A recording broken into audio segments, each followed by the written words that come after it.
Hi, I'm Joshua with Wilson's Smokehouse at Wilson's Orchard, and today we are going to do a little run through on how we make a pork apple sausage.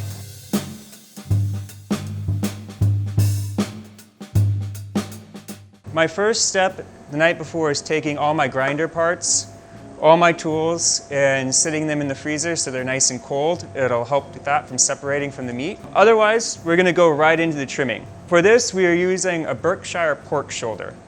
For this, there's enough fat on the shoulder, we don't have to worry about introducing and adding any excess fat to it. We're gonna start by just taking off some nice slices. I go about a ½ inch to 3/4 of an inch thick, and then we're gonna go and slice those about a ½ inch wide.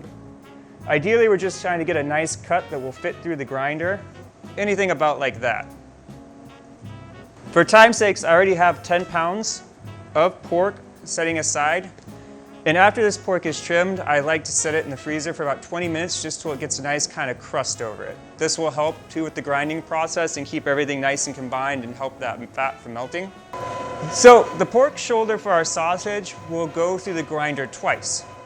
The initial grind will be a larger, coarser grind. After that, we'll do a dry seasoning mixed in with it and run it through a smaller grind. You want to make sure your grinder is nice and up to speed. I like to turn mine on, let it run for a couple of minutes. If you try forcing meat through it and it's not up to full speed, you're going to stop it and it's going to have to reset the whole grinder. So at the coarse grind, you should just be able to drop your pieces in and it'll feed right through.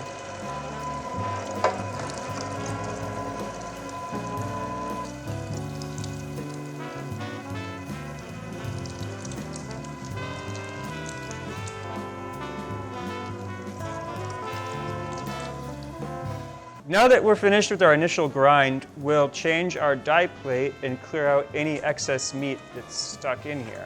It's always good to keep all your grinder parts in the freezer or at a cold temperature in the refrigerator and pull them out as you go to use them. It just helps with the entire process.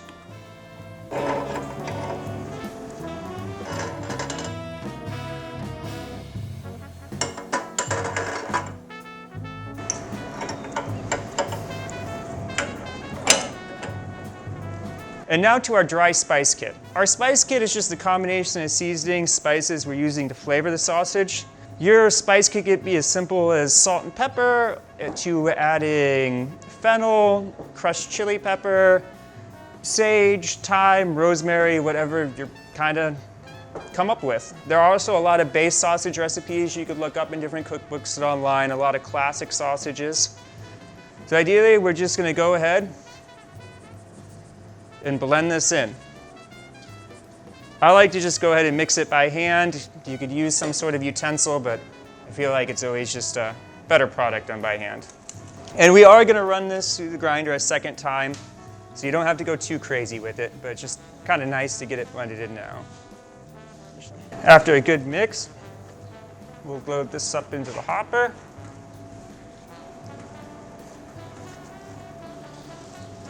And go ahead and start the second grind. Give that a few minutes. And we'll slowly start stuffing it down.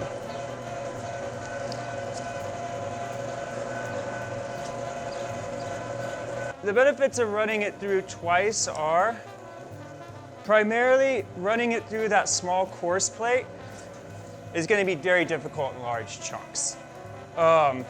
You're going to be fighting with it. It's not going to come out very consistently. It's just a better two-step process to break it down and then break it further down. Also, with that two-step process, you get a little bit of spice coverage on the meat. So initially grinding it, you get more surface area to get that spice mixed in, and then running it through the grinder the second time, it's getting mixed in even more. It's always a little bit more difficult, a little bit slower of a process the second grind. That's also, again, it helps keeping everything as cold as possible.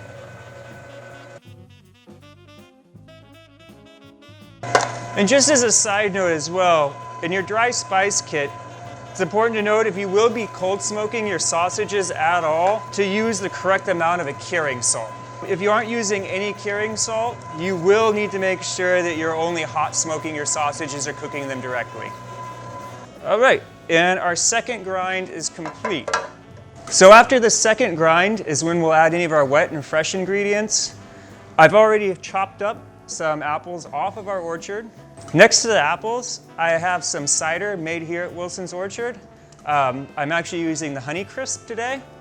And in that Honeycrisp cider, I've whipped in some dehydrated milk powder that works as a binder for the sausage. I don't use this in all the sausage I make, but if I'm looking for a certain texture, and especially with the smoked sausages, it's a big benefit to use. We'll go in and fold in our apple by hand. And ideally, we're just looking for a nice, even consistency of apple to meat. And then I'm gonna add part of this cider milk mixture. I'm gonna start with about 1/3 of it. What we are looking for is a nice tacky, to the touch feel to it. We don't want it too wet, but you'll want it to start sticking.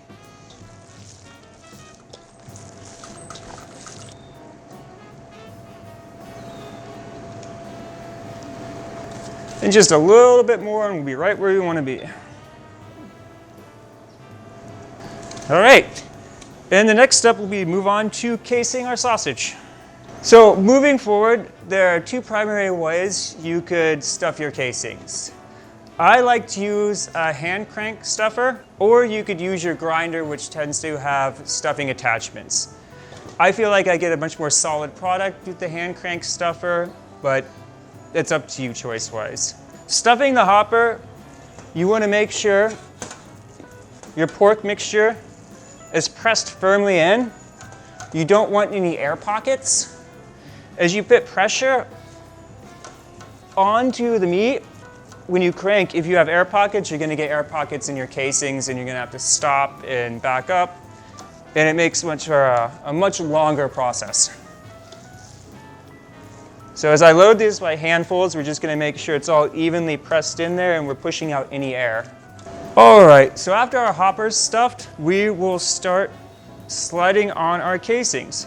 I'll be using an all beef casing today. This is a natural casing. I've had these soaking overnight to kind of get the excess salt off and loosen them up. After they soak overnight, I like to change the water immediately in the morning and just kind of give them a good rinse. We will find a whole casing here. Like initially, we'll start with tying a nice, just simple knot in one end. Make sure that's snug. Finding the other end, we'll slide that on. Any of your meat grinders or sausage stuffers will have multiple size attachments for your casings. So it's important to kind of pay attention to the size casings you're getting and what kind of sausage you're making. We'll find the end of one of our casings and slide it over the stuffing tube. And gently just slide it on. You'll want to keep the length of the tube positioned in the middle of the hole, just so it evenly covers. You might have to adjust it by twisting a little bit. Once you get your desired length of the casing on them, you'll cut it off about 3 inches. Go ahead and tie a nice knot on this, just anything simple works. You want to bring that knot as closely to them as possible, and we'll just poke the tiniest little hole. Right there, and that will release air. So as we twist off our links, it won't burst open. You'll slowly start to feel the pressure here. As you can see, that's the excess air pushing into the tube. Without that hole there, that tube would burst. And right there, as the meat mixture starts to fill in, we'll slowly crank and get a nice fill. Just go nice and slow. I usually try to go for a length between 6 and 8 inches. Once we reach that length, we'll slide off a little excess casing. The first link I will twist 7 to 8 turns away from me. And then proceed to case the next length. And the same thing. Go nice and slow and make sure it's filling evenly. And you aren't going to get any excess air pockets or air bubbles. Once you get your desired length, your second link will twist back to me about 5 to 7 times. and I'll repeat this process, twisting away from me and then twisting back towards me every other link. Now we want to make sure as our casing runs out, we leave a good 3 to 5 inches, so we'll be able to tie that knot. Then I like to make sure I give a twist directly on here, and then we'll slide off our excess casing. Go ahead and tie a nice knot.